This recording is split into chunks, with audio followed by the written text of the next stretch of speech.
नमस्कार श्रोताओं, कहानियों का कारवा चैनल में मैं बिंदु सांधु आप सबका स्वागत करती हूँ। आज मैं आप लोगों के लिए गुरुदेव रविंद्रनाथ टैगोर की अत्यंत रोमांचित करने वाली कहानी आधी रात लेके आई हूँ। डॉक्टर डॉक्टर परेशान कर डाला है, इतनी रात गए। आंख खोलकर देखा, अपने जमींदार दक्षिणाचर बाबू आए थे। हड़बड़ाकर उठते हुए टूटी पीठ की कुर्सी घसीटकर उन्हें बैठने को दी और उनिंदे भाव से मुंह की ओर देखा। घड़ी देखी, रात के 2:30 बजे थे। दक्षिणाचरण बाबू ने विवर्ण मुख से कहा, आज रात को फिर वही उपद्रव्य मच गया। तुम्हारी औषधि कुछ काम नहीं आई। मैंने कुछ संकोच के साथ कहा, मालूम होता है आपने शराब की मात्रा बढ़ा दी है। दक्षिणाचरण बाबू ने अत्यंत खींच कर कहा, यह तुम्हारा भारी भ्रम है, शराब की बात नहीं है, तुमको पूरा विवरण सुनाना पड़ेगा। आले में मिट्टी के तेल की छोटी सी ढिबरी मंद मंद जल रही थी। मैंने उसे उकसा दिया। प्रकाश थोड़ा जगमगा उठा और बहुत सा धुआं निकलने लगा। दक्षिणाचरण बाबू कहने लगे, मेरी पहली पत्नी जैसी गृहिणी मिलना कठिन है, किंतु तब मेरी अवस्था ज्यादा नहीं थी। सहज ही रसाधिक्य हो गया था। तिस पर काव्य शास्त्र का अच्छी तरह अध्ययन किया था। इसी से निरे गृहिणीपन से मन नहीं भर पाया। किंतु मेरी पत्नी पर ललित कला विधि का कोई भी उपदेश नहीं चल पाता था, और यदि सखी भाव से प्रणय संभाषण करता तो वे हंसकर उड़ा देती। गंगा के प्रवाह से जिस प्रकार इंद्र का ऐरावत परास्त हो गया था, वैसे ही उनकी हंसी के सामने बड़े बड़े काव्यों के टुकड़े और प्यार के अच्छे अच्छे संभाषण क्षण भर में ही खिसक कर बह जाते। हंसने की उनमें अपूर्व क्षमता थी। उसके बाद आज लगभग 4 वर्ष हुए, मुझे भयंकर रोग ने धर दबाया। ज्वर विकार हुआ, मरने की सी हालत हो गई, बचने की कोई आशा नहीं थी। एक दिन ऐसा हुआ कि डॉक्टर ने भी जवाब दे दिया। तभी मेरे एक आत्मीय ने कहीं से एक ब्रह्मचारी को ला उपस्थित किया। उसने गाय के घी के साथ एक जड़ी पीसकर मुझे खिलाई। चाहे औषधि के गुण हो या भाग्य का फेर, मैं उस बार बच गया। बीमारी के समय मेरी स्त्री ने दिन रात एक क्षण भी विश्राम नहीं किया। उन दिनों एक अबला स्त्री ने मनुष्य की सामान्य शक्ति के सहारे प्राणपण से व्याकुलता के साथ द्वार पर आए हुए यमदूतों से अनवरत युद्ध किया। अपने संपूर्ण प्रेम, समस्त हृदय और सारी सेवा से उसने स्वयं मेरे इस अयोग्य प्राण को मानो दूध मुहे शिशु के समान दोनों हाथों से छिपाकर ढक लिया था। आहार नहीं, नींद नहीं, संसार में और किसी का कोई ध्यान न रहा। यम तो पराजित बाघ के समान मुझे अपने चुंगल से छोड़कर चले गए, किंतु जाते जाते मेरी स्त्री पर एक प्रबल पंजा मार गए। मेरी स्त्री उस समय गर्भवती थी। कुछ समय बाद उन्होंने एक मृत बालक को जन्म दिया। उसके बाद से ही उनको अनेक प्रकार के रोगों ने घेर लिया। तब मैंने उनकी सेवा आरंभ की। इससे वे बड़ी व्याकुल हो उठी। कहने लगी, अरे क्या करते हो, लोग क्या कहेंगे। इस प्रकार दिन रात तुम मेरे कमरे में मत आया जाया करो। स्वयं पंखे की हवा खाने के बहाने यदि रात को उनके ज्वर के समय में पंखा करने चला जाता तो भारी छीना झपटी मच जाती। थोड़ी सी भी सेवा करने पर लाभ के बदले हानि होने लगी।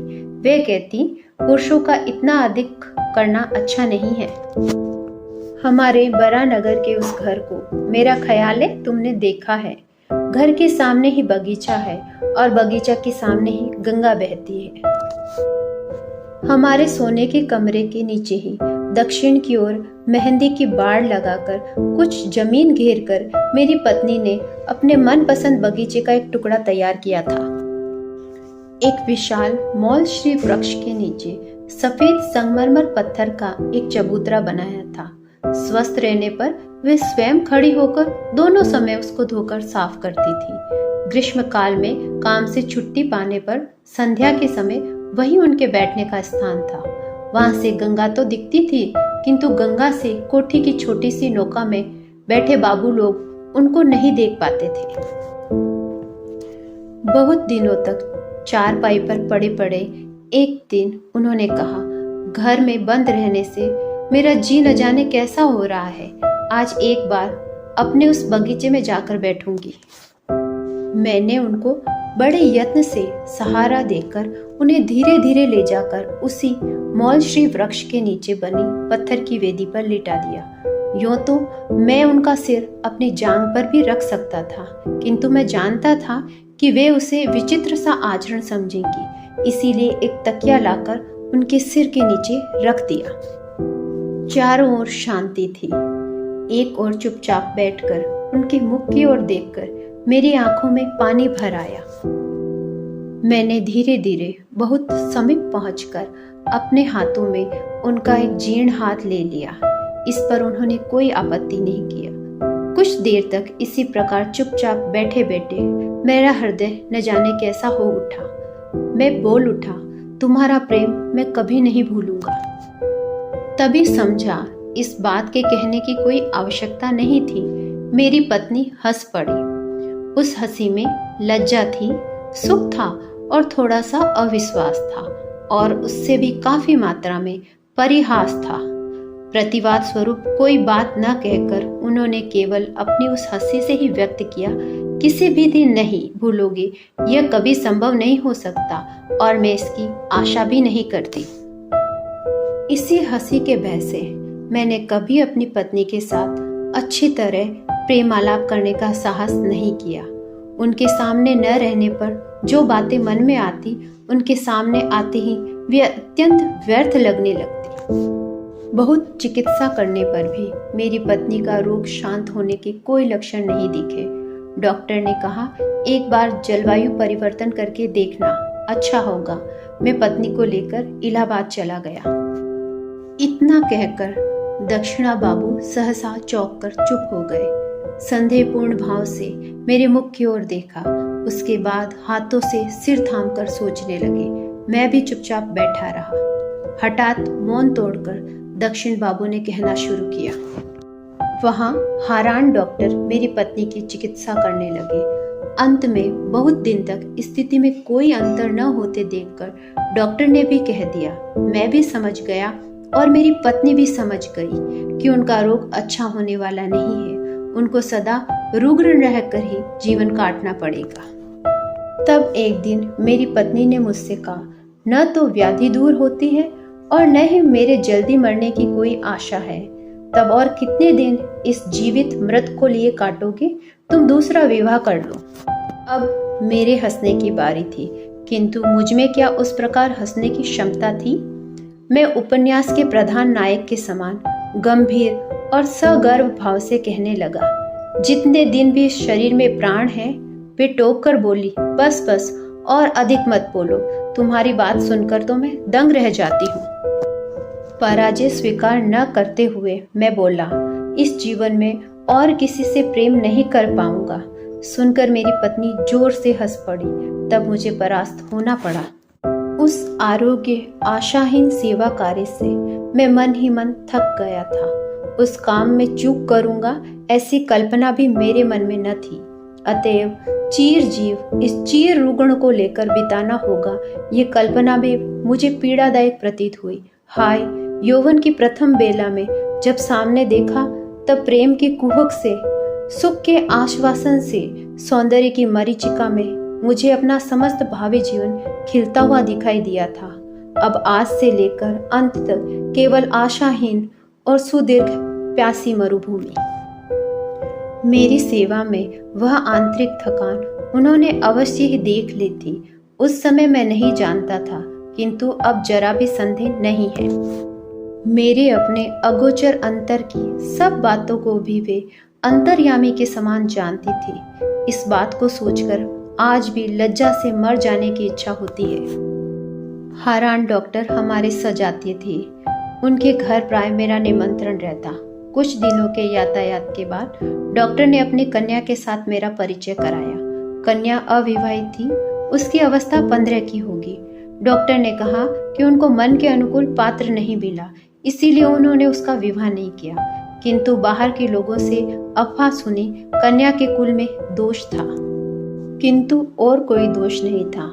जैसी सुंदर थी वैसी ही सुशिक्षित। इस कारण कभी कभी किसी दिन उनके साथ नाना विषयों पर आलोचना करते करते घर लौटने में मुझे रात हो जाती।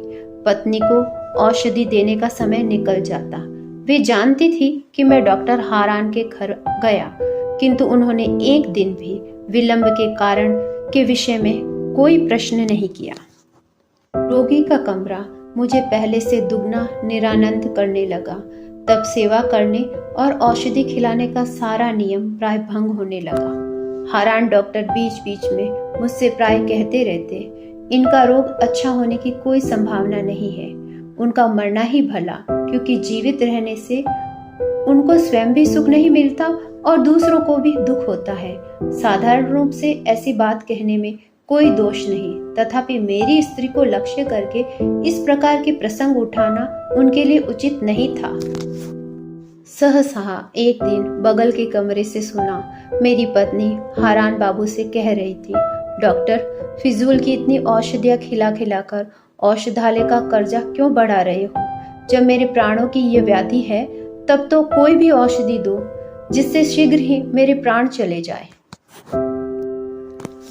डॉक्टर ने कहा, छी, ऐसी बातें न करें। ये सुनकर मेरे हृदय को एक बार की बड़ा आघात पहुंचा। डॉक्टर के चले जाने पर मैं अपनी स्त्री के कमरे में जाकर उनकी चारपाई के सिराने बैठ गया। उनके माथे पर धीरे धीरे हाथ फेरने लगा। वे बोली, ये कमरा बड़ा गर्म है, तुम बाहर जाओ, तुम्हारे टहलने का समय हो गया। थोड़ा टहले बिना रात को तुम्हें भूख नहीं लगेगी। टहलने जाने का अर्थ था डॉक्टर के घर जाना। मैंने ही उनको समझाया था कि भूख लगने के लिए थोड़ा सा टहल लेना आवश्यक है। आज मैं निश्चय पूर्वक कहता हूँ, वे नित्य ही मेरी इस छलना को समझती थी। मैं ही निर्बोध था जो ये सोचता था कि वे निर्बोध है। एक दिन डॉक्टर बाबू की पुत्री मनोरमा ने मेरी पत्नी को देखने की इच्छा प्रकट की। पता नहीं क्यों उनका यह प्रस्ताव मुझे अच्छा नहीं लगा, किंतु प्रतिवाद करने का कोई कारण नहीं था। वह एक दिन संध्या को मेरे घर आ उपस्थित हुई। उस दिन मेरी पत्नी की पीड़ा अन्य दिनों की अपेक्षा बहुत बढ़ गई थी। जिस दिन उनका कष्ट बढ़ जाता उस दिन वे अत्यंत स्थिर और चुपचाप रहती। केवल बीच बीच में मुठियां बंध जाती और मुंह नीला हो जाता। इससे उनकी पीड़ा का अनुमान होता। कमरे में कोई आहट नहीं थी। मैं बिस्तर के किनारे चुपचाप बैठा था। कभी कभी पीड़ा के कुछ शांत होने पर मेरी पत्नी का गहरा दीर्घ निश्वास सुनाई पड़ता था। इसी समय मनोरमा कमरे के दरवाजे पर आ खड़ी हुई। उल्टी ओर से बत्ती का प्रकाश आकर उसके मुख पर पड़ा। प्रकाश से चौंधिया जाने के मारे कमरे में कुछ भी न देख पाने के कारण वह कुछ क्षणों तक दरवाजे के पास खड़ी इधर उधर करने लगी। मेरी स्त्री ने चौंक कर मेरा हाथ पकड़कर पूछा, वह कौन है? अपनी इस दुर्बल अवस्था में सहसा अपरिचित व्यक्ति को देखकर उन्होंने डरकर मुझसे 2-3 बार अस्पष्ट स्वर में प्रश्न किया, कौन है? वह कौन है जी? मैं बोला, ओह, अपने डॉक्टर बाबू की बेटी है। पत्नी ने एक बार मेरे मुख की ओर देखा। मैं उनके मुख की ओर न देख सका। दूसरे ही क्षण उन्होंने क्षीण स्वर में अभ्यागत से कहा, आप आइए। मुझसे बोली, उजाला करो। मनोरमा कमरे में आकर बैठ गई। उनके साथ मरीज की थोड़ी बहुत बातचीत चलने लगी। इसी समय डॉक्टर बाबू आ उपस्थित हुए। वे अपने औषधालय से 2 शीशी औषधि साथ लाए थे। उन शीशियों को निकालते हुए वे मेरी पत्नी से बोले, यह नीली शीशी मालिश करने के लिए है और यह है खाने के लिए। देखिए, दोनों को मिलाइएगा नहीं, यह औषधि भयंकर विष है। मुझे भी एक बार सावधान करते हुए उन्होंने दोनों दवाइयों को चारपाई के पास की टेबल पर रख दिया। विदा लेते समय डॉक्टर ने अपनी पुत्री को बुलाया। मनोरमा ने कहा, पिताजी, मैं रह क्यों न जाऊं? साथ में कोई महिला नहीं है, इनकी सेवा कौन करेगा? मेरी स्त्री व्याकुल हो उठी, बोली, नहीं नहीं, आप कष्ट न कीजिए। पुरानी नौकरानी है, वह माँ की भांति मेरी सेवा करती है। डॉक्टर हंसते हुए बोले, ये लक्ष्मी स्वरूपा है, चिरकाल से दूसरों की सेवा करती आ रही हैं, दूसरों की सेवा सहन नहीं कर पाती। पुत्री को लेकर डॉक्टर जाने की तैयारी कर रहे थे कि उसी समय मेरी स्त्री बोली, डॉक्टर बाबू, ये इस बंद कमरे में बहुत देर से बैठे हैं, इनको थोड़ी देर आप घुमा ला सकते हैं? मैं तनिक आपत्ति प्रकट करने के बाद शीघ्र ही राजी हो गया। डॉक्टर बाबू ने चलते समय दवाइयों की दोनों शीशियों के संबंध में फिर मेरी पत्नी को सावधान कर दिया। उस दिन मैंने डॉक्टर के घर ही भोजन किया। लौटने में रात हो गई। आकर देखा मेरी स्त्री झटपटा रही थी। मैंने पश्चाताप से पीड़ित होकर पूछा, क्या तुम्हारी तकलीफ बढ़ गई है? वे उत्तर न दे सकी, चुपचाप मेरे मुख की ओर देखने लगी। उस समय उनका गला रुध गया। मैं तुरंत रात ही में डॉक्टर को बुला लाया। डॉक्टर ने आकर पहले तो बहुत देर तक कुछ समझ में ही नहीं आया। अंत में उन्होंने पूछा, क्या तकलीफ बढ़ गई है? एक बार दवा की मालिश करके क्यों न देखा जाए? यह कहते हुए उन्होंने टेबल से शीशी उठाकर देखी, वह खाली थी। मेरी पत्नी से पूछा, क्या आपने भूल में यह औषधि खाई है? मेरी पत्नी ने गर्दन हिलाकर चुपचाप बताया, हाँ।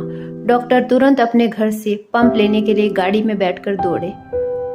मैं अर्धमूर्छित सा पत्नी के बिस्तर पर पड़ गया। उस समय जिस प्रकार माता पीड़ित शिशु को सांत्वना देती है, उसी प्रकार उन्होंने मरे सिर को अपने वक्ष स्थल के पास खींचकर हाथों से स्पर्श द्वारा मुझे अपने मन की बात समझाने की चेष्टा की। वे मुझसे बार बार कहने लगी, दुखी मत होना, अच्छा ही हुआ, तुम सुखी रहोगे। यही सोचकर मैं सुख से मर रही हूँ। जब डॉक्टर लौटे तो जीवन के साथ साथ मेरी स्त्री की सारी यंत्रणाओं का भी अवसान हो गया। मैं मनोरमा से विवाह करके घर लौट आया। मनोरमा ने अपने पिता की सम्मति के अनुसार मुझसे विवाह किया था, किंतु जब मैं उससे प्रेम की बात कहता, प्रेमालाप करके उसके हृदय पर अधिकार करने की चेष्टा करता, तो वह हंसती नहीं, गंभीर बनी रहती। उसके मन में कहाँ किस जगह क्या खटका लगा, मैं कैसे समझता। इन्हीं दिनों मेरी शराब पीने की लत बहुत बढ़ गई।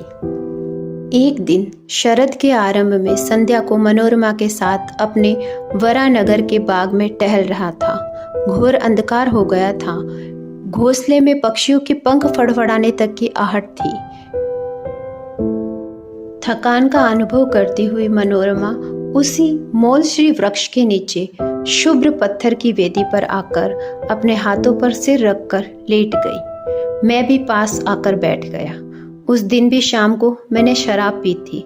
मन खूब तरला अवस्था में था। सफेद पत्थर पर सफेद साड़ी पहने हुए उस थकी लेटी रमणी के मुख पर ज्योत्सना आ पड़ी। मैं और न रह सका। पास आकर हाथों में उसका हाथ लेकर बोला, मनोरमा, तुम मेरा विश्वास करती थी, पर मैं तुमसे प्रेम करता हूँ। मैं तुमको कभी नहीं भूलूंगा। बात कहते ही मैं चौंक उठा। याद आया, ठीक यही बात मैंने कभी किसी को यही कही थी। और तभी मौलश्री की शाखा के ऊपर और गंगा के सुदूर पश्चिम किनारे तक हा हा करती एक हंसी अत्यंत तीव्र वेग से प्रवाहित उठी। उस मर्म भेदी हंसी को अब्र भेदी हाहाकार था, वह कह नहीं सकता। मैं उसी क्षण मूर्छित होकर पत्थर की वेदी से नीचे गिर पड़ा। मूर्छा भंग होने पर मैंने देखा मैं अपने कमरे के बिस्तर पर लेटा हूँ। पत्नी ने पूछा, तुम्हें अचानक क्या हो गया था? मैंने कांपते हुए कहा, तुमने सुना नहीं? समस्त आकाश को परिपूर्ण करती हुई वह हा करती हंसी ध्वनि थी। पत्नी ने हंसकर कहा, वह हंसी थोड़ी ही थी। पंक्ति बांधकर पक्षियों का एक बहुत बड़ा झुंड उड़ा था। उन्हीं के पंखों का शब्द सुनाई दिया था। तुम इतने से ही डर जाते हो? दिन में मैं स्पष्ट समझ गया कि वह सचमुच पक्षियों के झुंड के उड़ने का ही शब्द था, किंतु संध्या हो जाने पर यह विश्वास टिक नहीं पाता था। अंत में ऐसा हुआ कि संध्या के बाद मनोरमा से मुझे कोई भी बात करने का साहस नहीं होता। तब मैं वरानगर का अपना घर त्याग कर मनोरमा को साथ लेकर नौका पर बाहर निकल गया। अगन के महीने में नदी की हवा से सारा भय भाग गया। कुछ दिन बड़े सुख से रहे। चारों ओर सौंदर्य ने आकर्षित किया। मनोरमा भी मानो बहुत दिनों बाद मेरे लिए अपने हृदय के अवरुद्ध द्वार धीरे धीरे खोलने लगी। यहाँ घूमने की सुविधा देखकर नौका बांध दी। एक दिन घूमते हुए हम दोनों बहुत दूर चले गए। मनोरमा ने न जाने क्या सोचकर मेरे मुख की ओर देखा। अचानक उसके सिर पर से साल खिसक गया। मैंने ज्योत्सना में खिला हुआ उसका वह मुंह उठाकर चूम लिया। उसी समय उस जनमानव शून्य निसंग मरुभूमि में गंभीर स्वर में न जाने कौन 3 बार बोल उठा, कौन है, कौन है, कौन है। मैं चौंक पड़ा। मेरी पत्नी भी कांप उठी, किंतु दूसरे ही क्षण हम दोनों ही समझ गए कि ये शब्द मनुष्य का नहीं था, अमानवीय भी नहीं था। कछार में विहार करने वाले जलचर पक्षी की आवाज थी। इतनी रात को अचानक अपने निरापद निवास के समीप जन समागमन देखकर वह चौंक उठा था। भय से चौंक कर हम दोनों झटपट नौका में लौट आए। रात को आकर बिस्तर पर लेट गए। थकी होने के कारण मनोरमा शीघ्र सो गई। उसी समय अंधकार में न जाने कौन मेरी मसहरी के पास आकर खड़ा हो गया और सुषुप्त मनोरमा की ओर एक लंबी जीर्ण अस्थि पिंजर मात्र उंगली दिखाकर मानो मेरे कान में बिल्कुल अस्पष्ट स्वर में 12 बार पूछने लगा, कौन है, कौन है, वह कौन है जी। झटपट उठकर दिया सलाई रगड़कर बत्ती जलाई। उसी क्षण वह छाया मूर्ति विहीन हो गई। मेरी मसहरी को कपकपाकर, नौका को डगमगाकर, मेरे शरीर के रक्त को बर्फ करके हा हा करती हुई एक हंसी अंधकार रात्रि में बहती चली गई। मैंने इतना क्षीण स्वर कभी नहीं सुना। अंत में नितांत असहाय होकर मैंने बत्ती बुझा ली, सो गया। जैसे ही रोशनी बुझाकर लेटा, वैसे ही मेरी मसहरी के पास मेरे कान के समीप अंधेरे में वह अवरुद्ध स्वर फिर बोल उठा, कौन है, कौन है, वह कौन है जी।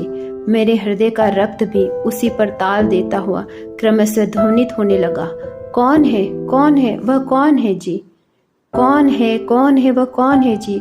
उसी गहरी रात्रि में निशब्द नौका में मेरी गोलाकार घड़ी भी सजीव होकर अपनी घड़ी की सुई मनोरमा की ओर घुमाकर सेल्फ के ऊपर से ताल मिलाकर बोलने लगी, कौन है, वह कौन है, वह कौन है जी। कहते कहते दक्षिण बाबू के रंग फीका पड़ गया, उनका गला रुंध गया।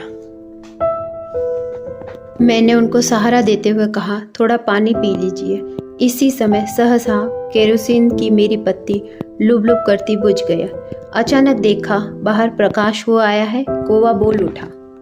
शिष्टाचार प्रदर्शक शब्द के बिना ही वे अकस्मात उठकर द्रुत गति से चले गए। उस दिन आधी रात में फिर मेरे दरवाजे पर खटखटाहट हुई, डॉक्टर, डॉक्टर। अंत में आप लोगों से विनम्र अनुरोध है कि कृपया मेरे चैनल को सब्सक्राइब करें, लाइक करें और शेयर करें। धन्यवाद।